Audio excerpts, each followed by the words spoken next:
আচ্ছা কনসে আল্লাহ বড় না মানুষ বড়? ধরো গাদা, তুই কার হাতে কার জোড়া দেশ?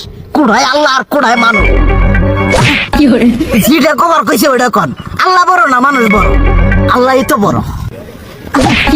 আল্লাহ বড়, তাহলে আল্লাহর কথা না হইনা মানুষের কথা শুনেন কে? তুই কি কইতাছস? কি এর আল্লাহর কথা মানে না মানুষের কথা মানে? হ্যাঁ, কি আর মানুষের কথা শুনেন তাই না?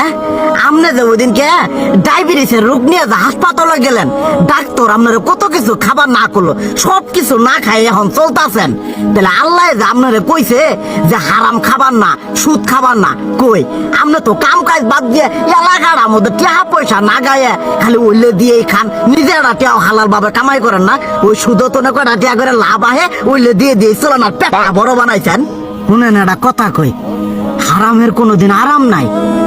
হালাল পথে রুজি রোজগার করেন, প্রয়োজনে এড়া বেলা কম খায়েন, তাও শরীর পিণ্ডও ভালো থাকবো, কোনো রোগ বেদও হবো না, আরামও পাবেন, আল্লাহও খুশি থাকবো। তুই আমার এইভাবে বুঝাবি আগে কইলি না কে? আসলে এই বিষয়টা তো আমি কখনো মাথায় এইভাবে নিইনি যে আমাদের কখনো ডাক্তার নিষেধ করলে ঠিকই আমরা নিষেধ মানি, কিন্তু উপর আল্লাহ যে কত কিছু নিষেধ করে দিয়ে সেটা মানি না। আর এই যে হারাম পথে টিয়া পয়সা কামাই করতেছেন, শরীরের মধ্যে দুনিয়া রোগ বেত হয়েছে, দেখা যাইতেছে যা টিয়া হারাম পথে কামাই করতেছেন তার তো বেশি টিয়া মনে করেন জ্বলেই যাইতেছে গা বেশি। আজকের পর থেকে আমি আর এই হারাম সুদ খামো না, আমি হালাল পথে চলবো, হালাল টাকা পয়সা ইনকাম করবো। এতে করে যদি একবেলা কমও খাইতে হয় তবুও খামো, তবু আমি আর এই হারাম পথে চলবো না।